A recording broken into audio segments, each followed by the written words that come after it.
Hey guys, welcome back to this week's Chanman's videos. Last week was a short video opening and unboxing a Ultramarines Terminator, and I was talking about how I want to swap out the head. Well, this is the Space Wolves Venerable Dreadnought. Judging from the pictures and what I watched on YouTube, I didn't like the look of the skull head, and so one of the things I wanted to do was, if I bought it, I wanted to swap the head out, and with the other Venerable Dreadnought, knowing that I can do so, I bought this guy because I do like that how, unlike the other two Venerable Dreadnoughts, he's got two arms that can wield weapons. The shield and the axe are really cool, and just the overall design of the Space Wolves and all the extra accessories and stuff that they do have is very appealing to me. So I like this one. I also got Bjorn the Fell-Handed, which I'll open in a different video. But this week, let's get this figure open, this Dreadnought open, and on the back you do see some other pictures there. So let's get him open and out of the package. Alright, here he is out of the box, and upon initial inspection, for the bulk of the body, the torso, the legs, primarily the same, but at the same time different enough. So we'll bring him up closer. Actually, no, let's bring in the accessories first. For a Dreadnought to have accessories is pretty cool. And here we have a giant shield with some excellent detail. I like the runes that are carved in, the chain, and again, all the different accessories. Funny thing about the different Warhammer figures and their trinkets, you know, those are, I don't know, would those be claw or teeth? Because they're pretty big. On the backside, not much going on there, just a handle with a peg for gripping so that it doesn't wobble around. That's pretty good. And then same thing with the power axe. Again, nicely painted. I like the textured grip, and it's the same on the other side. Again, that nice metallic blue shines really nicely in the light. Alright, now, while I was saying that the design is the same, we do see that they have different panels that are applied so that it has the Space Wolves motif, the gems that they do use. The legs are essentially the same here, just different colors. These are covers that pop off, so they have created new covers for this Dreadnought. All three are different. The Venerable Dreadnoughts for the Furioso Dreadnought for the Blood Angels, and for the Grey Knights, they are all different. And in this case, being, I guess, a Space Wolf, his toes have claws on them instead of just that regular square leg. Spinning it around to his left arm, the wolf pelts and another shield there along with the trinkets. It's an excellent design choice.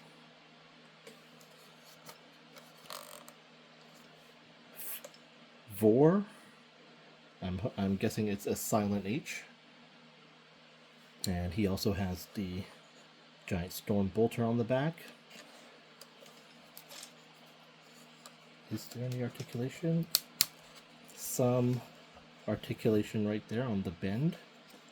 And then let's see how these fingers go. Oh. So looks like we've got those two pins there as the points of articulation. I'm actually going to see if this pops out. Yeah, that pops out, so it's easier to show. Everything is tight.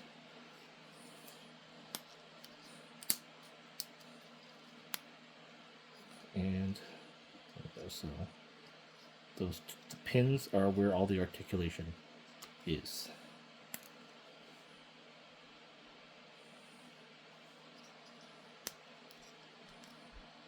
And again, everything is tight. So 3 points of articulation on the fingers and 2 on the thumb. Okay, getting back, let's look at the top here. He comes with the grenade launcher as well, or the smoke bomb launcher, but it does have a wolf head on there, wolf head design, which is very nice. And then on his right arm, the Space Wolves emblem, again more claws or teeth, fangs, and no bolter on this side. And then on the backpack there, some additional Space Wolves emblems, chains, claws, teeth. And so for this one, this actually is loose. It actually just popped right off. Nothing broken. Looks like it just wasn't snapped in properly. And then you can see here how the head goes in. So looking at this, I don't know actually if there's enough room to pop this head out. And if I popped it out, I don't know if there's enough room for me to pop it back in. It doesn't look great. I don't know how well it comes across in the video. Just one moment. Okay, just gonna put a board here. It just looks really bad.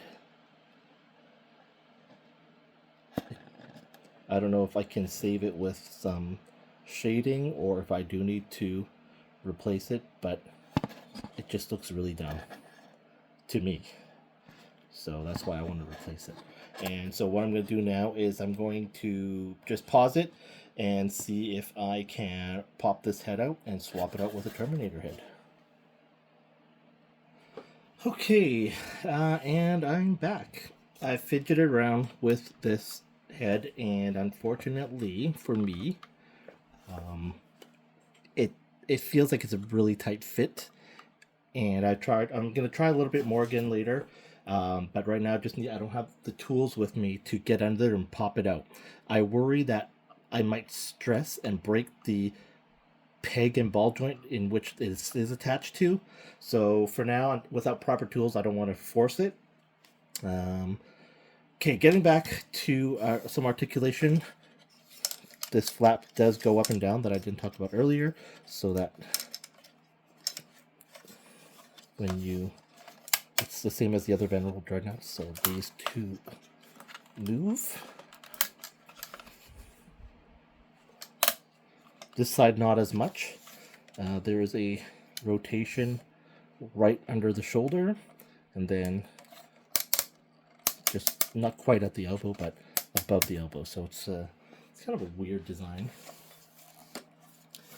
The legs do move at the knees, and again, the same piston and a bend right there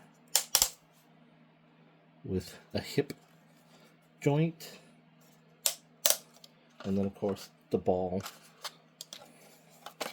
We do have a ball swivel there. It's gonna stand. I remove the hands to wield the weapons. The peg goes into the hole in the middle, and then as you can see here are all the fingers articulated. Just slot that back in. Whoops. Looks like I need to turn that around.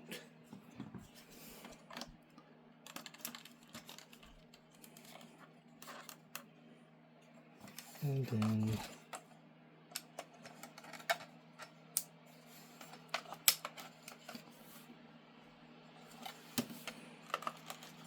it's not great for posing.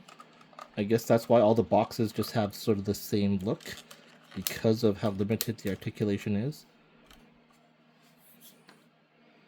But yeah, for now I'm just going to try again and dig out some tools and see if it's possible to pop that head out. Okay, so Yeah, I tried it. I think the only thing I could do is if I really, really wanted to, I could put, like, this is just really bad quality. Um, I could probably use a spanner or a plumbing wrench with pads and force it out that way. But at this point, that seems like quite a bit of work, and I really just don't want to break the peg inside. I mean, this thing's over $100, and it's a waste of money if I break it. So I'll have to deal with this stupid thing the way it is. Like I said, see if I can find some tips on painting it. Maybe make it look less plasticky. Just it really just looks so dumb as far as I'm concerned. And I got to figure out why this won't stay in. As I was fiddling around with it, I noticed that this articulation is pretty poor right here, and it's all due to this wolf pelt. It interferes with the ability to open outward, and that hence blocks this arm from going up any more than it can. So if you're not a huge Space Wolf fan, and if you're not a completionist, I really would recommend passing on this unless you like that. It's a really disappointing result for me that I could not pop this out. I'll see if anyone on YouTube has. I don't think I've seen it happen, but we'll see. Try it out. But for now, that's it for this video. Unfortunately, it's disappointing. I like everything about this except that skull. So again, if you like it, it's a nice buy, but I kind of regret buying it now, unfortunately, because I can't pop it out. I'm happy with everything else. Anyways, disappointing figure for me, but yeah, thanks so much for watching this video. If you have any questions about this figure or in my other collection, please drop the comments, and like, share, and help me grow my channel with a subscription. And thanks so much for watching, guys. See you in the next video.